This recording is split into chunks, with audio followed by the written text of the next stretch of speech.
Dear Mark, Gabriel, Iliano, Sandra, Jackie, Bill, grandmother Mary, Anne Maria, all the members of the Molinari, Burgess, Coderre, and Dorner families, indeed all friends of Marina, and those, all of us, who have been touched by her heart. My deepest sympathies are to all of you, and as you, I grieve for the loss of a person whose love shone throughout her life in her way of being. And I'm serving two roles at this time, at Mark's request. He welcomed me to say a few words about Marina, and then he asked me to share today his words. I first came to know Marina as a young student at Immaculata High School. And she started there not long after I was assigned as head of guidance at the school. Also came to know Mark early on in those days too. And through those years, I came to know a young person who served as a guiding light for me. Someone who lived faith in action, who responded to challenges not as obstacles, but as a source of life.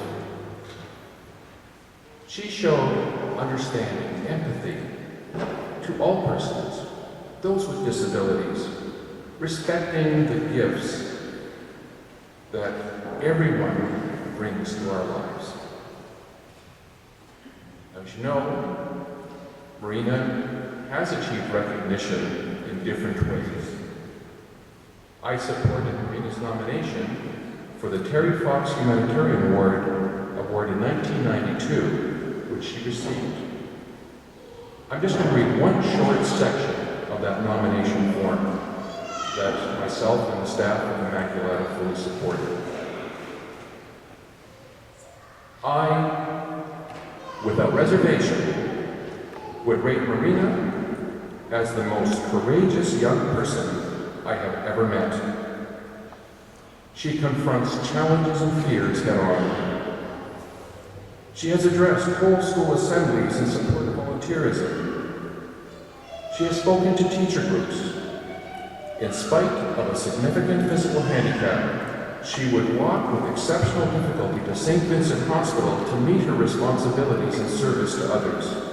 Her positive personality and actions deeply touch others, and as a teacher, I was informed of the positive effect of her work on staff members with whom she had contact in her programs.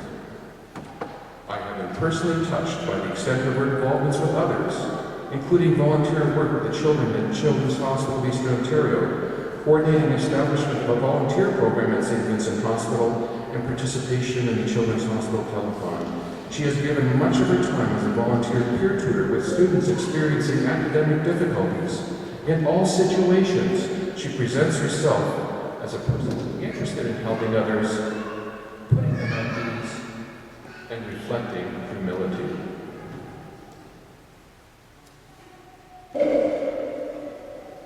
I might just add that her love always spread to others, sometimes like wildfire. I'm just going to make one reference to one example of that. Ottawa Technical High School in those days in Immaculata were a little bit like this, and sometimes there were concerns if they got together, what's going to happen on the streets. Marina was involved with St. Vincent Hospital and got students volunteering there like you wouldn't believe. Ottawa Tech started getting students volunteering there. The two schools decided together would be part of a major fundraising campaign for St. Vincent Hospital. And I can remember the day where what she had started in terms of volunteerism generated to a situation where students from Immaculata High School and Ottawa Technical High School walked hand in hand through the neighborhood in solidarity and support of those in need. At the parish level, we know the contributions, parish council, the refugee committee that goes on, other community groups, constantly involved, and each of us, in our own way, is touched by stories that you could also share if you were up here because of your contact with Marina. Her attitude, I will do it because I can. Living to the fullest is the best you can do. One little more thing from me. 3 years after she graduated, I ran by accident into her dad at the fruit and vegetable store. I told her I was principal of a school in the West End that almost all the students were on socialist distance. For 3 months, she volunteered at the school during my short tenure there with the grade 6 students, producing a yearbook and giving those students a sense of pride in their work and in their school. It goes on and on in all her stories. I was honored when she spoke 5 years ago at my retirement celebration. Again, she was there for me. Mark has words too. He's asked me to share them. So I'm speaking now as though I'm Mark. And these are his words. And what I really appreciate about it, it brings a story together which is authentic. Don't ask for an easier life. Ask to be a stronger person. I got this quote out of a day planner thing that my mother gave me a few years ago, and to me it sums up Marina so nicely. What can I tell you about Marina? She was a beautiful woman, inside and out. She liked cats, boats, flowers, Celine Dion, country music, romantic comedies, baking, and making crafts, to list but a few things. She liked to volunteer and help others. She cared a great deal about other people. She often worried about not disappointing them. She was fearless and lived her life as fully as she could. While her body weakened with the passing years, the strength of her spirit endured. While on occasion she did get frustrated and angry with some of her physical problems, they didn't make her bitter. In her final years, even though all she did was lie in bed and watch TV, she didn't complain about the things that she was no longer able to do. She had no regrets in life. I don't think she was eagerly awaiting death, but I think she knew it would come someday and didn't fear it. When you live with someone with terminal illness, you can find yourself grieving well before they are gone. The final 4 years with Marina were difficult ones for me, as I increasingly felt less like her husband than her full-time nurse. I was too selfishly wrapped up in my own bitterness, feeling that the best years were gone and things would only continue to worsen until I burned out. It was only a week before she passed that I corrected my mindset to realize that looking after her was not a burden, but a tremendous privilege. Hard though it became, I am grateful and proud that I cared for her to the very end. Sometimes marriage means enduring hard times. Sometimes being a husband means becoming a nurse. I'm especially grateful that I had the chance to make amends with her just a couple of days before she unexpectedly passed. She had been staying in respite care at St. Vincent's for what should have been a couple of weeks. During the first weekend of that, I did a Cursillo. I knew very little bit about what that was about, and mostly did it as a chance to network with other people who might support my musical projects. But on the Friday night of the Cursillo, we were encouraged to do the Sacrament of Reconciliation, and I was very reluctant to do so, partly because I was never into going to confession, but mostly I had been carrying heavy feelings of guilt. But I found the courage to finally go and share the difficulties I had with my wife's illness and how it led to severe anger issues within me. I went to bed that night still burdened, not with guilt, but with the realization that I was in over my head and might be at the point where I couldn't be her caregiver anymore. The thought of which made me feel like I had failed her. The next morning in the chapel, we were asked to open our heart to hear what Jesus was asking of us that day. And as I sat there, I began to silently cry, as I could only think of Marina and how I wanted to tell her how much I genuinely and deeply loved her.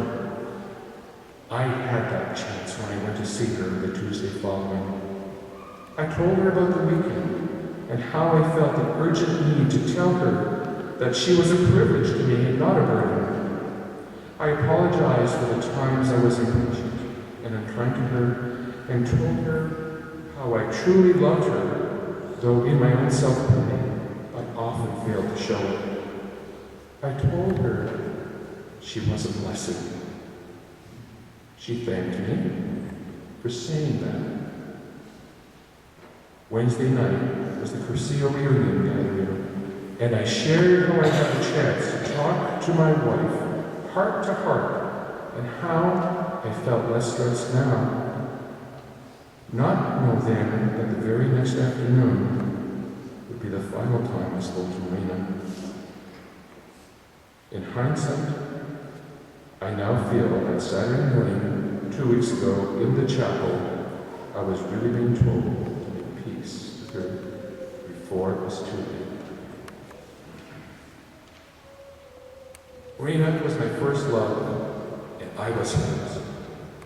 Together we learned what love really means, and I see now how, even though the last years were hard on our relationship, that it was love that got us through it. At our wedding that we celebrated here, June 28, 2003, in my welcoming speech I shared, love found me in solitude, and when I became aware that I could be loved, it allowed me to love myself as well. And in turn, it freed me to better love others, and in so loving, better to know God. John tells us that no one has ever seen God, but we can know God when we know love. Thanks to Marina, I have known love and have learned to love better. Marina's love was pure, unashamed, and unconditional. I can recall how years ago, if we thought I'd be all anxious to make up with her, and she reassured me once that even if she was mad at me, that didn't mean she didn't love me anymore. And last Saturday, I found the box where I kept all her notes and cards to me from 1987 to 1997, and I'd like to share her words with you. In 1989, we were only 15, and I was often trying to get her to open up and share her feelings more with me. She wrote, "Dear Mark, I've been thinking about this. I don't know if you know this, but I'll tell you anyway. It's not just anything I've kept to myself, my feelings. Sure, you know I care for you, everything, but sometimes it's difficult. Sometimes I'm afraid, but of what I don't know, and sometimes my shy side comes out. I've written down these feelings, and 3 of my letters to you. Unfortunately, the first 2 are ripped up by my love for you, and the 3rd is in my room with your letters. You see, those letters were written at 3 different times, but never again where I let others ruin us. Most of these feelings can be understood in this letter. Now, where to start? How about the beginning? Oh, the very beginning. Mark, you always said nothing's ever been good for you until you met me. I find that strange. Maybe because it's what you feel. It doesn't bother me. I'm so lucky it was me. Like I told you and Annalisa, no one, except for your family, knows you like I do. Not a single girl in the school has any idea what and how much they're missing. but I don't mind about that. Well, do you remember when you thought I was using you as a rebound for so-and-so? It seemed so considering how soon it was, but I was watching you in the gym in 8C, 8D. Makes sense? If not, ask me and I'll explain to you. Mark has a comment here in response to that. I was in 8C and she in 8D in gym classes, combined hormones. She's implying that I caught her eye the year before we were going steady, which I wasn't aware of until we read this letter. Marina continues. Anyhow, you know how some people will say, I'll me. Well, I don't think at first this is exactly serious. If the person isn't a family member, sometimes I say I'm one of those people. This is where I owe you thanks, because when I think about it, Mark, you taught me how to love. If you're thinking is she crazy, well, maybe I am. Always am crazy about you. Now it's almost 2 years later, and we've had one major disagreement because I let my friends get the better of me. But I know better, I know you better, and nobody can change that. You're in my heart, and that's where you'll bring me. Among the cards, Mark says, I also found in the same box a thank you card from April '97. I don't remember what the occasion was, but in it, Marina wrote, Hello, handsome. I feel so blessed to have you in my life, to have your faithful commitment and enduring love. I love you, my sweet Mark, with everything I am, with my heart and my soul. Yours forever, Marina. And on the occasion of our 15th anniversary as a couple, November 2002, in another card she similarly wrote, My dear love, thank you for all the happy and wonderful memories you have brought into our lives together. I have truly been blessed in having you and your love for me. Happy 15th. I love you very much. Yours forever, Marina. Mark says,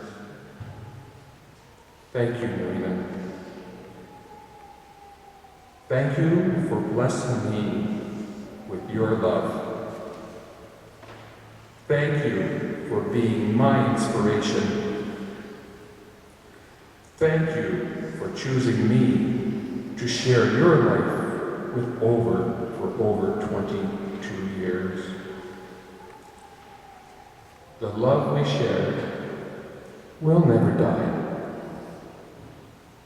Your love and grace made me what I am, and it will live on in my heart, in our son Gabriel, and all the lives you've touched. God bless you. Yours forever.